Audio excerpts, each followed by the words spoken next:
きなりカミングアウトしちゃいますと、自分は実はローリングストーンズに苦手意識があったんですよね。しかしイギリスのロックが好きと自認しているのに、ストーンズをちゃんと聴いていないのはいかがなものかと思いまして、最近 CD を買って聴いていってます。やはりちゃんとしっかり聴いてみると、ロックの中でとても重要な位置にいるバンドだと分かりました。そんなローリングストーンズの初期のアルバム3枚を紹介します。その前にまずはストーンズの結成のあたりから話していきます。ミック・ジャガーとキース・リチャーズはイギリスのケント州ダートフォードの出身。子供の頃からの知り合いでしたが、一旦離れて1960年学生時代に再会し、意気投合してバンドを結成します。この再会した時にミックがチャック・ベリーとマディ・ウォーターズのレコードを持っていたというのは有名な逸話みたいですね。その時結成したバンドのメンバーに後にプリティ・シングスを結成するディック・テイラーもいました。一方ブライアン・ジョーンズは1962年4月、ブリティッシュブルースの父と言われたアレクシス・コーナーのバンドにゲストで出演。当時イギリスでは珍しかったスライドギターを演奏し、それに衝撃を受けたミック・ジャガーとキース・リチャーズは彼をバンドに引き入れます。1962年7月にザ・ローリン・ストーンズとして初めてライブを行います。ブライアンの加入によりベースに回されたディックはその後脱退しますが、62年12月にはビル・ワイマンが加入。翌63年1月にはチャーリー・ワッツも加入してメンバーが固まります。ほどなくしてアンドリュー・ルーグ・オールダムがマネージャーに就任。この方がやり手で、ストーンズを不良のイメージで売り出したのは彼の手によるところだと言われていますね。実際のところミック・ジャガーなんかはかなりいい大学に通う優等生だったみたいですけどね。1963年6月にチャック・ベリーのカバーカム・オンでデビュー。63年10月にレノン・マッカートニー作による I Wanna Be Your Man。 64年2月にバディ・ホリーのカバー Not Fade Awayとシングルをリリースした後、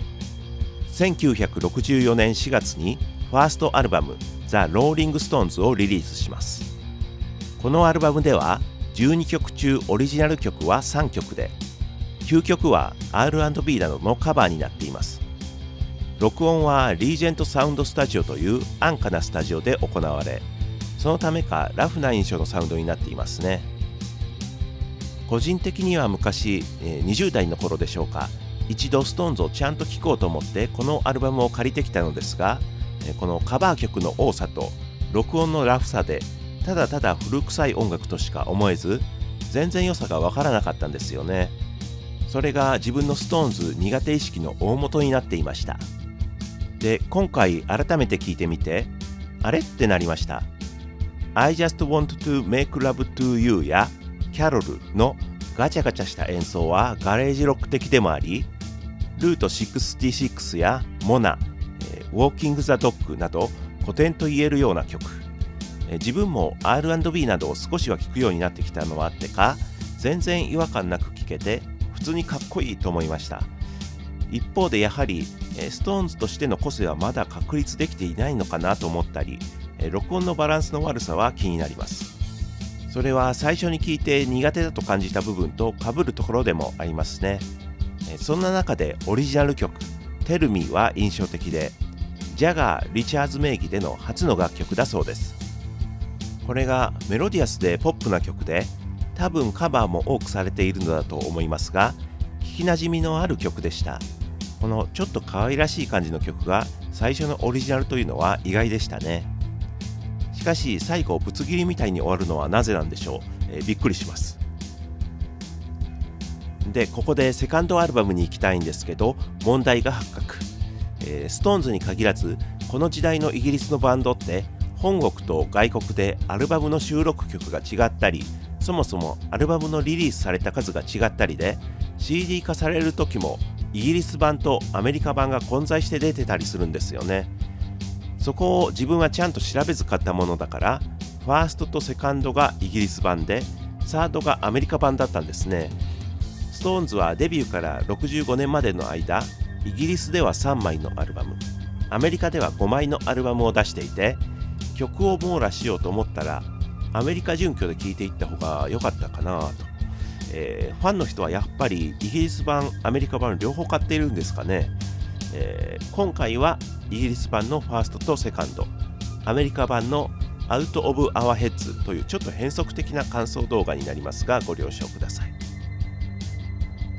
というわけでイギリスでのセカンドアルバムザ・ローリング・ストーンズ No.2 です。こちらもファーストと同じく12曲中オリジナルは3曲、9曲がカバーとなっています。録音はリージェントサウンドスタジオのほか、アメリカツアーの合間を縫ってシカゴのチェススタジオ、ロサンゼルスの RCA スタジオで行われています。アメリカレコーディングの成果なのか、全体にブルース色と泥臭さが増しているように思います。ミック・ジャガーのボーカルものぶとさというかふてぶてしさみたいなものが感じられるようになりました。そんな中で Time is on my side はポップでキャッチーな曲で聞きなじみがあります。 R&B のスタンダードという印象ですが、SixTONES のバージョンが最もよく知られているようですね。ジャガー・リチャーズのオリジナル曲 What a Shame Grown Up Wrong は土臭いブルースで、ファーストの Tell Me がポップな曲だったのと対照的だなと思いました。個人的にお気に入りはラストの数字9、土着的ともいえるリズムとバリッとしたギターがかっこいいです。続いてアメリカ版 Out of Our Heads です。1965年7月にリリースされました。